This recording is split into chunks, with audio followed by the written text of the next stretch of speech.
এই হনুমান জয়ন্তীর দিনে যে সকল কাজ করলে ভক্তদের জীবনে সুখ শান্তি ও সমৃদ্ধি বর্ষিত হয় তার মধ্যে প্রথম কাজটি হলো এদিন ঘিয়ের প্রদীপ দিয়ে বা জুঁই ফুল দিয়ে আরতি করবেন পবনপুত্র হনুমানের। এরপর হনুমানজিকে গেরুয়া বসন, সিঁদুর এবং জুঁই ফুলের সুবাস উৎসর্গ করবেন। প্রসাদ হিসাবে বিগ্রহের সামনে সাজিয়ে দেবেন বোঁদে আর বেসনের লাড্ডু।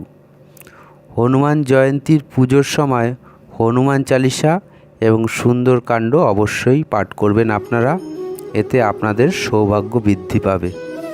শনির দোষ কাটাতে এদিন হনুমানজিকে দেবেন এলাচ ও দারচিনি।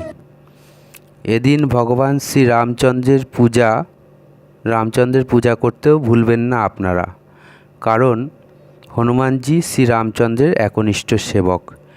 এই পূর্ণিমা থাকাকালীন অযথা কারোর সাথে ঝামেলা অশান্তিতে জড়াবেন না, কোনো প্রকার অবলা জন্তু জানোয়ারকে আঘাত করবেন না এবং বাদরদিগকে উত্ত্যক্ত করবেন না।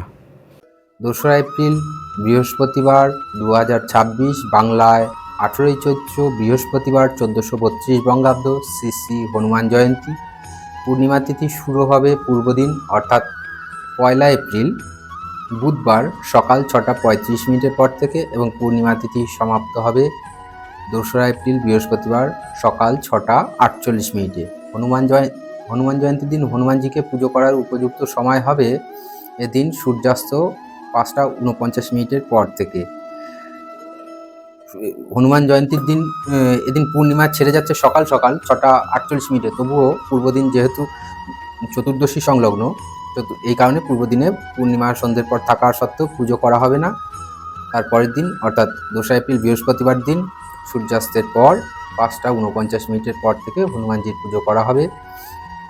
আর হনুমানজি যেহেতু দিনের বেলায় তিনি তার প্রভু শ্রীরামচন্দ্রের সেবায় নিজেকে নিয়োজিত রাখেন, সেই কারণে হনুমানজির পুজো সূর্যাস্তের পরেই, সন্ধ্যার পরেই করা উচিত। কেবলমাত্র হনুমান জয়ন্তী নয়, হিন্দুদের সব দেবদেবীর পূজা পাঠের সঠিক সময়সূচি, পূজার পদ্ধতি, মন্ত্র উচ্চারণ ও লিখিত আকারে নিয়মিত আমার এই চ্যানেলে ভিডিও আপলোড করা হয় এবং সেই সাথে বিখ্যাত হিন্দু মন্দির, তীর্থস্থান ইত্যাদি বিষয়ে নিয়মিত ভিডিও আমার এই চ্যানেলে আপলোড করা হয়। তাই চ্যানেলে নতুন হয়ে থাকলে অবশ্যই চ্যানেলটি সাবস্ক্রাইব করে পাশে থাকা বেল আইকনটি প্রেস করবেন, যাতে নিয়মিত এই ধরনের ভিডিও আপনারা সবার আগে পান এবং সেই সাথে ভিডিওটি লাইক, কমেন্ট ও আপনজনদের মধ্যে শেয়ার করতেও ভুলবেন না।